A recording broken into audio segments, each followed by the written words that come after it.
Hello everyone, welcome to সেরন।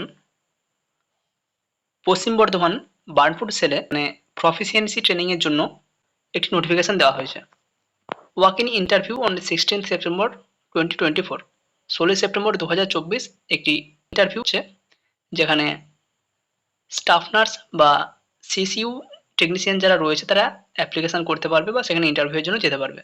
এখানে সিসিটি technician বা staff nurse যারা রয়েছে জিএনএম বা বিএসসি নার্সিং পাস আউট, তারা এই পোস্টের জন্য অ্যাপ্লিকেশন করতে পারছে এবং যদি এখানে সিলেক্টেড হয় তাদেরকে 18 মাসের একটি কোর্স করানো হবে এবং এই কোর্স চলাকালীন একটি স্টাইপেন্ড দেওয়া হবে, যার অ্যামাউন্ট 17,980 টাকা। এটা কিন্তু প্রতি মাসে স্টাইপেন্ড হিসাবে পাবে 17,980 টাকা। এবং স্কিল এবং নলেজ এনহ্যান্সিংয়ের জন্য একটা অ্যালাউয়েন্স অ্যালোটেড রয়েছে, যেটা ম্যাক্সিমাম 7,020 টাকা। কোনো ক্যান্ডিডেট যদি এক মাসে ম্যাক্সিমাম তার যে ডিউটি সেটা যদি সে কমপ্লিট করে, তাহলে কিন্তু সে প্রতি মাসে 25,000 টাকা পর্যন্ত পাবে। এবার এখানে এলিজিবিলিটি কী কী রয়েছে, ভ্যাকেন্সি কত রয়েছে, কীভাবে অ্যাপ্লিকেশন করতে হবে, সমস্ত কিছু এখানে আলোচনা করা হচ্ছে। এখানে বলা হয়েছে required qualification degree or diploma in critical care technology or GNM or BSc nursing with valid registration certificate and having minimum 1 year working experience। এই জায়গাটায় কিন্তু এক্সপিরিয়েন্স চাওয়া হয়েছে এবং অন্য যে কোনো ওয়ার্ডের হলে হবে না, আইসিইউ অথবা সিসিইউ এই দুটো ওয়ার্ডের মধ্যে এক্সপিরিয়েন্স থাকতে হবে, সেটাও মিনিমাম 1 বছরের, তবে এখানে অ্যাপ্লিকেশন করা যাবে। Date of walk in interview 16 September আগে বলা হয়েছে। প্লেস অফ ইন্টারভিউ, যেখানে ইন্টারভিউ হবে, conference hall, OPD block, Burnpur hospital. Reporting time সকাল 9টা থেকে 11টার মধ্যে, যদিও বা অনেকেই ভোরের দিকেও চলে যায়। এ সমস্ত জায়গায় যখনই ভেরিফিকেশান ইন্টারভিউ হয় তখন কিন্তু অনেক ক্যান্ডিডেট চলে যায়। তো এই হচ্ছে এলিজিবিলিটি ক্রাইটেরিয়া। আগে আমরা ভ্যাকেন্সি দেখে নিচ্ছি, তারপর আদার্স যে জিনিস রয়েছে সেগুলো আলোচনা করছি। সিসিইউ টেকনিশিয়ান, যারা সিসিইউ টেকনোলজির উপর কোর্স করেছে বা ডিপ্লোমা করেছে তারাও যেমন অ্যাপ্লিকেশন করতে পারবে। এর পাশাপাশি জিএনএম বা বিএসসি নার্সিং যারা কমপ্লিট করেছে এবং তাদের যদি 1 বছরের সিসিইউ বা আইসিইউ এক্সপিরিয়েন্স থাকে তারাও এখানে অ্যাপ্লিকেশন করতে পারবে। টোটাল ভ্যাকেন্সি রয়েছে 5টি। ভ্যাকেন্সি অনেক কম, শুধুমাত্র 5টি ভ্যাকেন্সি। এতেই জিএনএম বিএসসি নার্সিং ক্যান্ডিডেট, এতেই ক্রিটিক্যাল কেয়ার টেকনোলজির যারা কোর্স কমপ্লিট করেছে, ডিপ্লোমা ডিগ্রি করেছে, তারাও এখানে অ্যাপ্লিকেশন করবে। শুধুমাত্র জিএনএম নার্সিং বা বিএসসি নার্সিংয়ের জন্য এটা কিন্তু লিমিটেড নয়। এবার কী কী ডকুমেন্টস লাগবে বা এজের যে রিল্যাক্সেশন রয়েছে, জেনারেল ক্যান্ডিডেট আপ টু 30 ইয়ার পর্যন্ত, যাদের বয়স 30 তারা পর্যন্ত এখানে অ্যাপ্লিকেশন করতে পারবে।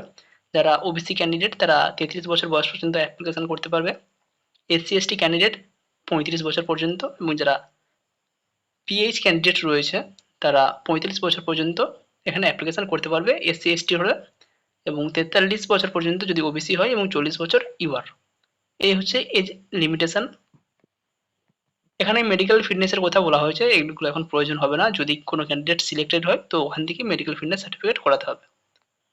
রিজার্ভেশনের মধ্যে 5টি সিট রয়েছে টোটাল। এর মধ্যে যেমন রিজার্ভেশনের রুলস রয়েছে সেই অনুযায়ী রিজার্ভেশন থাকবে। খুব সম্ভবত 2 থেকে 3টে ইউআরের ভ্যাকেন্সি থাকবে এবং 1 থেকে 2টো এসসি রিজার্ভেশন থাকবে। এখানে ভ্যাকেন্সির কথা আমরা আলোচনা করলাম। এবার টোটাল যে টাকাটা দেওয়া হচ্ছে স্টাইপেন্ড এবং অ্যালাওয়েন্স মিলিয়ে, স্টাইপেন্ড থাকছে 17,980 টাকা এবং অ্যালাওয়েন্স থাকছে 7,020 টাকা। এখানে ডিভাইডেড করেই দেওয়া রয়েছে কে কত টাকা পেতে পারে। কোনো ক্যান্ডিডেট তার ট্রেনিং পিরিয়ডে বা কোনো একটা মাসে, প্রতিটা মাস যেহেতু হিসাব হবে, সেক্ষেত্রে কোনো একটি মাসে সে যদি 20 দিন বা তার বেশি দিন এখানে প্রেজেন্ট থাকে বা তার ডিউটি করে, তাহলে সে প্রতিদিন 260 টাকা করে অ্যালাওয়েন্স পাবে, 260 টাকা করে। এবং সে যদি 15 থেকে 19 দিন ওখানে থাকে তাহলে সে 130 টাকা করে অ্যালাওয়েন্স পাবে।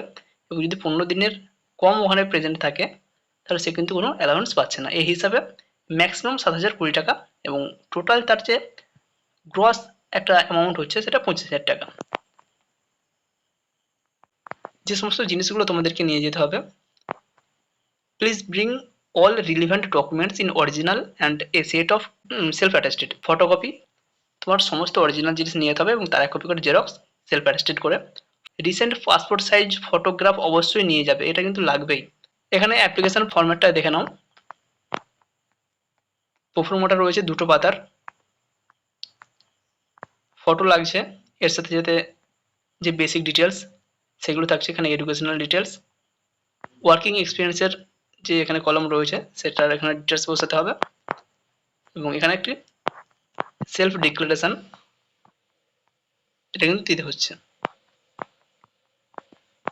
এই দুটো পেজ প্রিন্ট আউট করে ফিল আপ করতে হবে, এবং এর সাথে যে সমস্ত ডকুমেন্টস একদম মাধ্যমিক থেকে যে সমস্ত ডকুমেন্টস রয়েছে, মাধ্যমিকের মার্কশিট, অ্যাডমিট, উচ্চ মাধ্যমিকের অ্যাডমিট বা মার্কশিট, এর সাথে GNM, registration certificate, experience certificate, সমস্ত কিছু নিয়ে 16ই সেপ্টেম্বর 2024 সকাল 9টা থেকে 11টার মধ্যে ওখানে রিপোর্টিং করতে হবে, বা ওই সময় যখন ইন্টারভিউ হবে সেখানে প্রেজেন্ট থাকতে হবে।